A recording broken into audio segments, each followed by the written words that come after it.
qu'est-ce que c'est que le jet dentaire? Un hydropulseur, il y a différents termes, waterjet, etc. Un jet dentaire, c'est un appareil qui propulse de l'eau. Donc c'est un cure-dent hydraulique. Son rôle, c'est de retirer rapidement les débris alimentaires coincés entre les dents. Un jet dentaire doit respecter le tissu parodontal.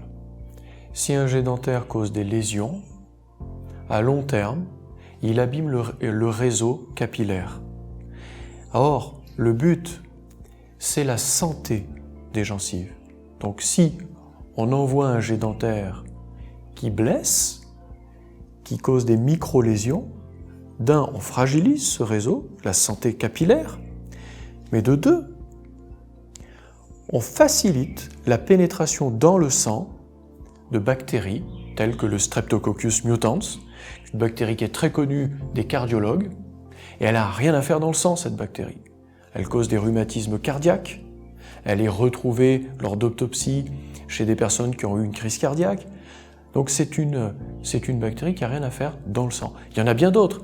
Un jet dentaire facilite la pénétration d'autres bactéries, d'autres amibes, qui peuvent aboutir même à la mort dans certains cas. Il y a des pays d'Afrique où l'eau est vraiment pas potable du tout. Si on la met dans le jet dentaire, celui-ci blesse, pique, facilite la pénétration de cette amibe dans le sang, on peut tomber malade, on peut même mourir. Voilà.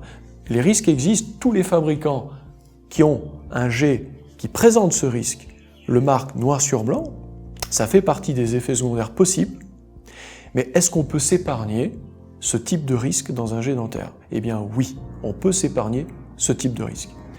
Broxo a réussi à faire un jet dentaire efficace sans risque de lésion. Alors comment ils sont arrivés à ce résultat? C'est en utilisant un appareil, un moteur beaucoup plus puissant. À lui seul, il fait à peu près 600 grammes, un moteur refroidi avec un refroidissement liquide. C'est increvable comme moteur, ça c'est déjà un point qui m'a plu. Mais cette puissance-là est utilisée intelligemment. On a 10 barres de pression, mais cette pression est répartie sur 7 G. Et c'est ça l'important.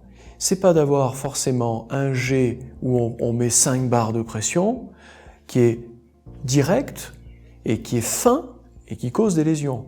Mais c'est d'avoir une force d'appui suffisante pour retirer rapidement la plaque dentaire, les débris coincés entre les dents, sans risque de lésion. Et Broxo a réussi dans la conception d'une canule, c'est-à-dire c'est l'embout qui est clipsé sur le manche. Cette canule fractionne l'air à l'eau en sortie, avec un fractionnement à 2500 pulsations. C'est très très agréable en termes de sensation en bouche. Et Broxo, de ce côté-là, a toujours été à la pointe dans la recherche, parce que la sensation, c'est primordial. Si on a mal, on l'utilise plus, ou on le fait mal, et puis on n'obtient pas le résultat escompté. Le multi-G Broxo, le micro-G Broxo, cadencé à haute fréquence, à 2500 pulsations, permet cet hydromassage à haute fréquence pour augmenter la circulation du sang dans les capillaires et retirer efficacement la plaque dentaire journalière. Alors évidemment, si la plaque dentaire durcit, devient du tartre, vous pouvez utiliser n'importe quel mono-G même, avec le risque de lésion qu'on a cité précédemment, vous ne retirerez pas intégralement ce tartre. Voilà. D'où l'intérêt de le faire au quotidien, après chaque repas de préférence.